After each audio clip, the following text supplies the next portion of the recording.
Assalomu alaykum. Python onlayn o'quv markaziga xush kelibsiz. Men Habibulloh Halilov.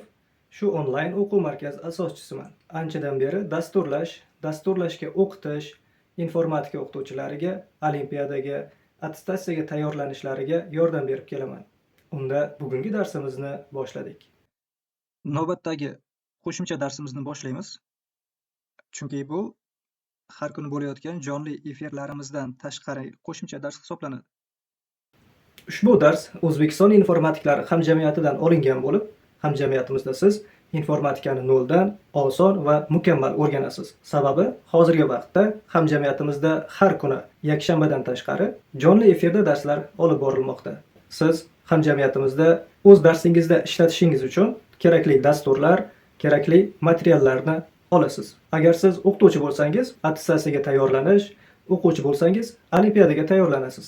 Bo'lajak ustozlar esa informatikani noldan mukammal o'rganib, darslarga tayyorlanib borishadi. Hozirgi vaqtda kurslar qimmat, lekin o'qituvchilarning oyligi kam.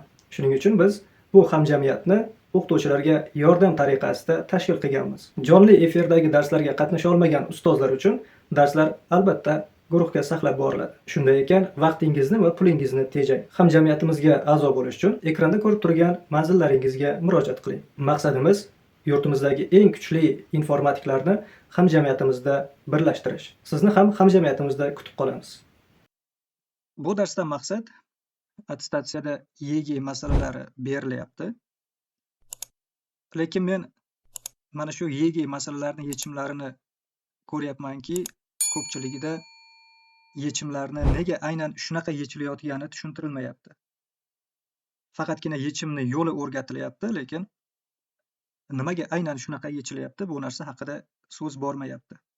Va men buni o'yladimki, agar attestatsiyaga kiradigan o'qituvchilar sababini tushunmasdan o'rgansa, ya'ni nimaga aynan shunaqa yechilayotganini tushunmasdan o'rgansa, yechimni unutib qo'yishi mumkin. Bu birinchisi bo'ladigan bo'lsa, ikkinchidan masalani boshqachasiga beradigan bo'lsa, o'sha o'rgangan yechimi to'g'ri kelmay qolishi mumkin. Shuning uchun men doim hamjamiyatimizdagilarga va mana YouTube'da bizni kuzatadigan o'quvchilarga doim yechimni mohiyati bilan tushuntirib o'rgatishga harakat qilaman. Keling, mana shu masalalarni ko'raylik. Bu yerda konfunksiyaga bog'liq masalalar. Aynan bittasi bu yerda ko'rsatilgan, pastda yana bittasi bor, o'sha ikkitasini ko'ramiz. Bu masalalar YG kitobidan olingan, o'sha o'zbek tiliga tarjima qilingan YG kitobi. Buni qanday yechamiz? Masalani o'ziga e'tibor qiladigan bo'lsak, bu yerda tushuntirilgan savolning o'zida qaysi eng kichik musbat butun son a uchun mana shu ifoda har qanday musbat butun son x qiymatida doim rost bo'ladi. Ya'ni bu doim 1 ga teng bo'lishi kerak. Mana shu 1 bo'lishi uchun a ning qiymatlari qanaqa bo'lishi kerak va uning ichidan bizga aynan eng kichigini so'rayapti. Hammasini emas, faqat kichigini. Bu yerda x ning qiymatlari, bu yerda ko'ryapsiz, musbat butun son deyapti. Bu degani natural sonlar. Biz sanoqda ishlatadigan 1, 2, 3, 4 va hokazo. X ning qiymatlari shunaqa bo'lishi mumkin. Buni yechishimiz uchun keling buni dastlab soddalashtirib olaylik, chunki implikatsiya ishlatilgan.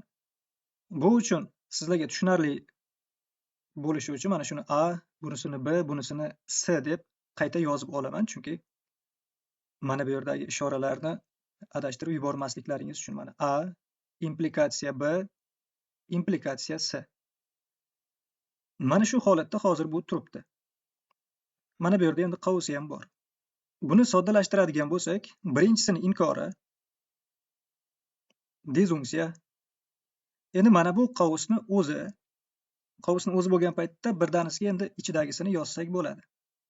Birinchisining inkori va dezunksiya s. Mana shu holatda bo'ldi. Endi biz mana bu berilganlarni o'rniga qo'yib chiqsak ham bo'ladi. Demak, birinchisining inkori bu degani mana bu yerdagi teng emas degan narsa endi teng bo'ladi. Chunki x konjunksiya 25 teng emas 0 deyilyapti. O'sha emas bilan mana bu yerdagi emas ikkalasi bir-birini yo'qotib teng 0 qoladi. X konjunksiya 25 teng 0. Dezunksiya xuddi shunday mana bu ham ta'sir qiladi. Bu holatda ko'ryapsiz, x ni konjunksiyasi 17 teng 0. Shunda mana bu emas bilan teng emas bo'lib qoladi. X konjunksiya 17 teng emas 0. Va keyingisi dezunksiya x konjunksiya a teng emas 0. Mana shu narsa 1 ga teng bo'lishi kerak. Bu masalani yechimida biz 0 bo'lib ketadigan holatni yo'qotishimiz kerak. Ya'ni bu yerda javob doim ham 1 bo'lmasligi mumkin. 1 bo'lishi mumkin, 0 bo'lishi mumkin. Shuning uchun biz 0 bo'ladigan holatni yo'qotadigan bo'lsak, shunda faqatgina 1 bo'ladigan holat qoladi. O'zi bu qachon 0 bo'lib ketishi mumkin? Shunga bitta e'tibor qilaylik. Mana bunisi 0 bo'lsa, mana bunisi 0 bo'lsa va mana bunisi ham 0 bo'ladigan bo'lsa, uchalasi bir paytda 0 bo'ladigan bo'lsa, bizda javob 0 chiqib qoladi. Chunki orasidagi amal dezunksiya. Agar birortasi 1 chiqqanida edi, bu yerda mana 1 chiqqan bo'lar edi. Bizning maqsadimiz endi mana shu 0 chiqadigan holatni yo'qotish. Buning uchun nima qilamiz? Birinchisini 0 bo'ladigan holatini olaylik. Birinchisi 0 bo'lishi uchun mana shu x ni 25 ga konjunksiyasi 0 ga teng bo'lmay qolishi kerak. 0 ga teng bo'lsa, bu yerda 1 bo'lib ketadi. Shuning uchun 0 ga teng bo'lmagan holatini olamiz. Bu degan mana x konjunksiya 25 0 ga teng bo'lmasligi kerak. Ikkinchisini ham xuddi shunday teskarisini olamiz. Chunki bu shart bajariladigan bo'lsa, bizga 1 qaytadi. Teskarisi bo'ladigan bo'lsa 0 qaytadi. Teskarisini oladigan bo'lsak, x konjunksiya 17 teng 0. Va keyingisiga e'tibor qilsak, buni ham teskarisini olsak, mana x konjunksiya a teng 0. Mana shu uchalasi bir paytda bajariladigan bo'lsa, bu ham 0 bo'lib ketadi, bu ham 0 bo'lib ketadi, bu ham 0 bo'lib ketadi. Shunda javob 1 emas 0 chiqib qoladi. Biz mana shu holatni yo'qotmoqchimiz.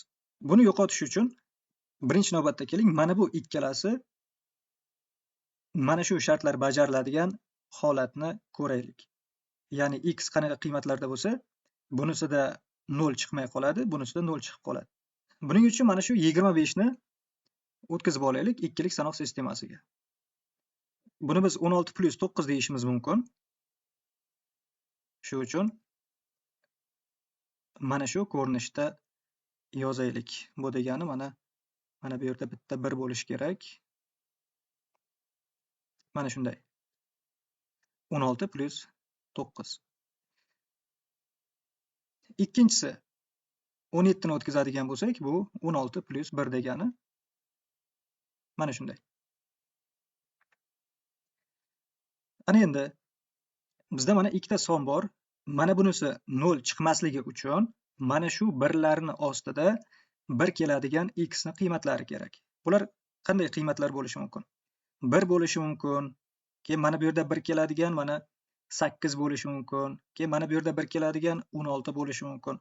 Bundan tashqari orada ham qiymatlar bor. Masalan, 3 bo'lsa ham mana bu yerda 1 keladi. Keyin 5 bo'lsa ham mana bu yerda 1 keladi. 7 da ham keladi. Keyin mana 8 dedik, keyin 9 da ham keladi. Chunki mana bu o'zi 9 bo'lib turibdi mana bu yer. Shunaqa har xil qiymatlari bor.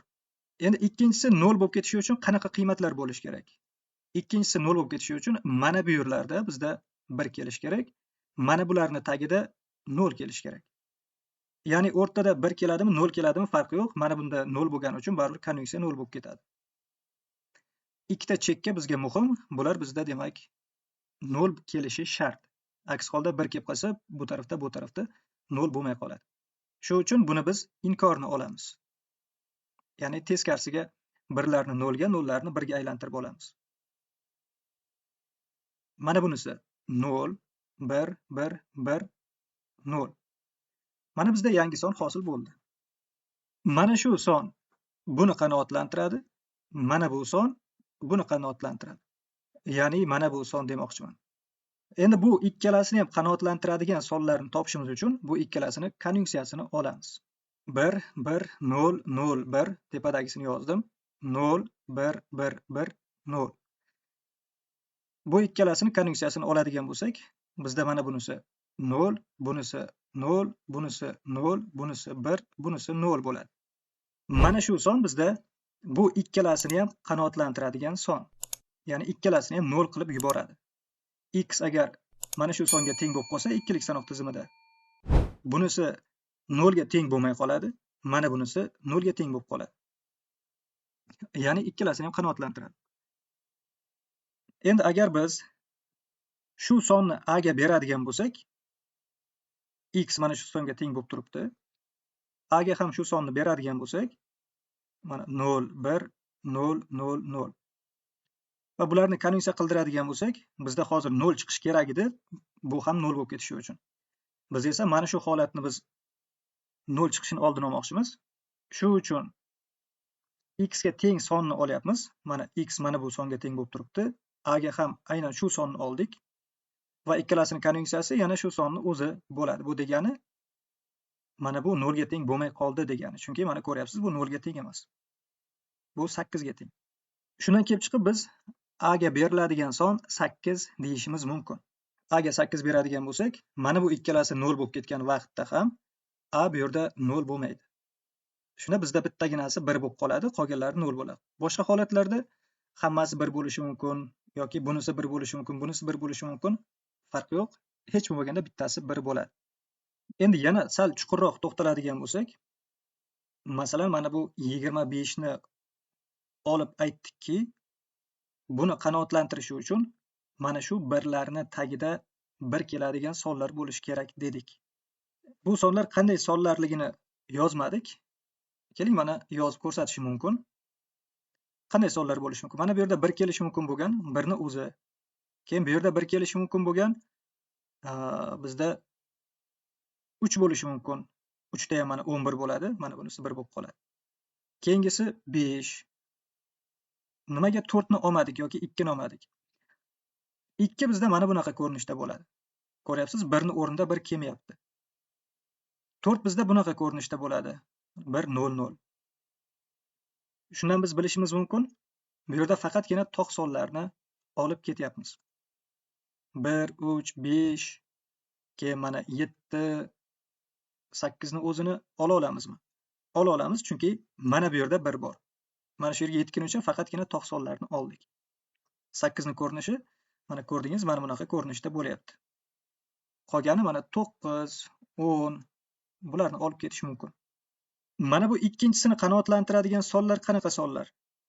Birinchisi 1 kelmasligi kerak dedik. Shuning uchun mana 10 olishimiz mumkin, ya'ni 2.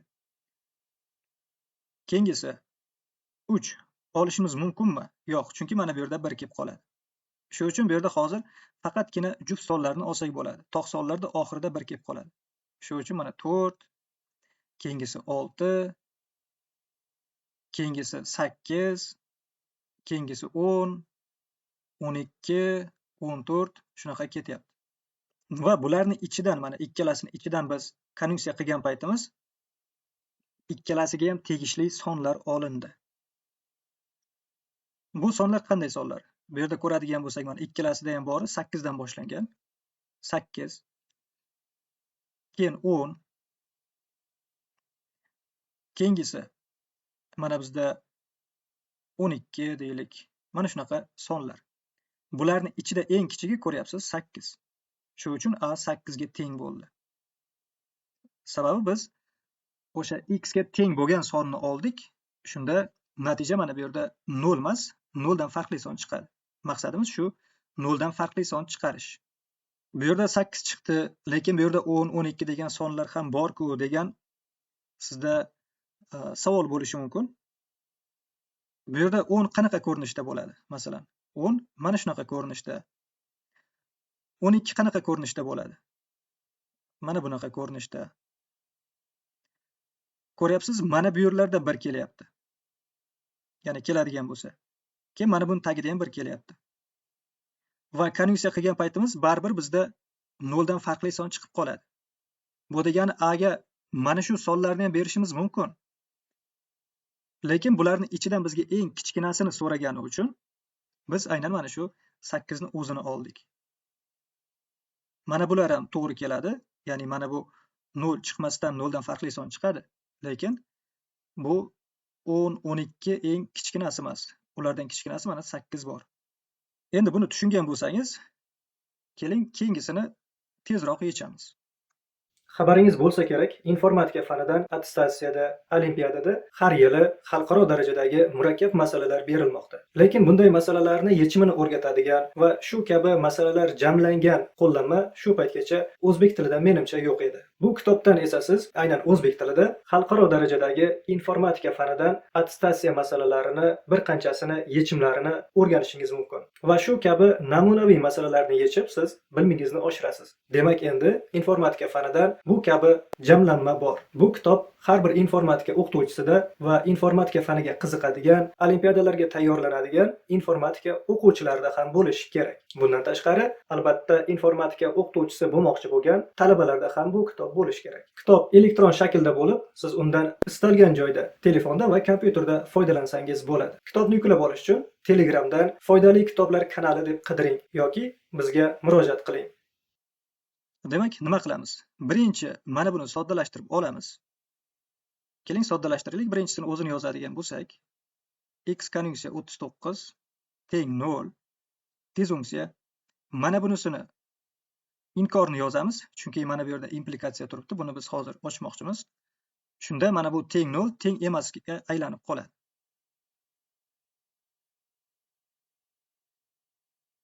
Va o'rtada mana dezunksiya. Keyingisi x konjunksiya a teng emas 0. Mana shu 1 chiqish kerak. Bu yerda yana 0 chiqadigan holatlarni olamiz. Mana bu 0 chiqish kerak. Mana bu 0 chiqish kerak. Mana bu 0 chiqish kerak. Shunda hammasi 0 chiqsa 0 bo'lib qoladi. Biz mana shu 0 bo'lib qoladigan holatni yo'qotmoqchimiz. Mana bunisini teskarisiga olsak, x 39 teng emas 0. Mana bunisini teskarisiga olsak, x 42 teng emas 0. Endi bu yerda inkor bor ekan, o'sha inkorni mana bunday teskarisiga qilib qo'yamiz. Va mana bu yerga qarasak, buni teskarisiga olishimiz kerak. A teng 0. Mana shunaqa holat. Endi buni 39 ni o'tkazamiz. Bu degani 32 plus 7. Shunda keling, mana 32 ni birini qo'ydik, qolgani mana 7. Mana shunday. 42 32 plus 10 degan. Shunda biz mana bunaqa ko'rinishda yozsak bo'ladi. Ana endi mana bunga tegishli bo'lishi uchun, ya'ni 0 ga teng bo'lmasligi uchun shu sonni o'zini olaveramiz x sifatida.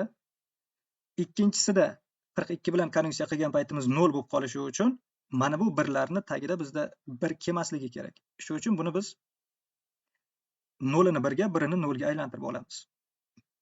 Shunda bizda mana 0 1 0 1 0 1 degan son paydo bo'ladi. Mana shu son bilan mana shu sonni ikkalasini kesishtiradigan bo'lsak, ya'ni konjunksiya qiladigan bo'lsak, bizda ikkalasini ham qanoatlantiradigan sonlar bo'ladi. Ya'ni mana bunisi ham qanoatlantiradi, bunisini ham. Keling, mana konjunksiya qilaylik. Bunisini tepadagisini o'zini yozyapman. Va bunisi 0 1 0 1 0 1. Mana konjunksiya qiladigan bo'lsak, 1 0 1, mana bunisi 0, mana bunisi 0, mana bunisi ham 0. Bizda ko'ryapsiz, 101 degan son qoldi ikkilik sanoq sistemasida. Bu bizga 5 ga teng. Endi mana shuni biz a ga bersak bo'ladi. O'ylaymanki, sizlarga tushunarli bo'ldi. Agar YG masalalarini barchasini mana shunday mohiyati bilan o'rganmoqchi bo'lsangiz, shu YG kitobi asosida tashkil etilgan video darslarimizni ko'rib o'rganishingiz mumkin. Kelayotgan bahorgi attestatsiyada barcha o'qituvchilarga omad tilab qolamiz. Agar dars sizga ma'qul kelgan bo'lsa va darslar davomli bo'lishini xohlasangiz, videoga like bosing va izohlarda o'z fikringizni yozib qoldiring. Keyingi darslarni o'tkazib yubormasligi uchun kanalimizga obuna bo'ling va qo'ng'iroqcha tugmasini bosib qo'ying.